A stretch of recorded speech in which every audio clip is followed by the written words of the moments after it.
দেশের দীর্ঘতম সমুদ্র সেতুর উদ্বোধন করলেন প্রধানমন্ত্রী নরেন্দ্র মোদী। মুম্বাইয়ের সঙ্গে নবী মুম্বাইয়ের সংযোগকারী অটল সেতুর উদ্বোধনে হাজির ছিলেন মহারাষ্ট্রের রাজ্যপাল ও মুখ্যমন্ত্রী।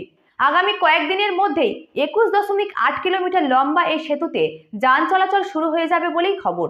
প্রায় 18,000 কোটি টাকা ব্যয়ে তৈরি হয়েছে এই সমুদ্র সেতু। এই সেতুর ফলে 2 ঘন্টার পথ পাড়ি দেওয়া যাবে মাত্র 20 মিনিটে। MTHL অর্থাৎ মুম্বাই ট্রান্স হারবার লিঙ্কের অন্য নাম সেউরি নাভা শিভাশী লিঙ্ক।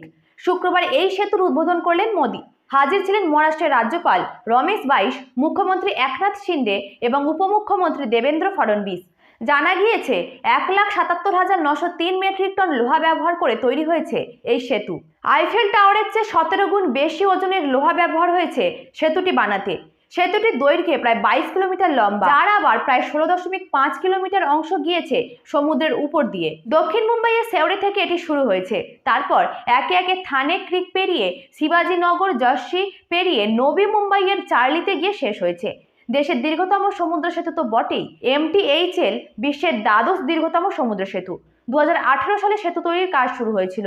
এখনও সেতুতে চলাচলের জন্য টোল রেট চূড়ান্ত হয়নি ঠিকই, তবে Mumbai metropolitan region development authority আধিকারিকরা জানিয়েছেন টোল রেট হতে পারে যাত্রীবাহী গাড়িগুলির জন্য 250 থেকে 300 টাকা, আর মালবাহী গাড়ির ক্ষেত্রে আরও বেশি।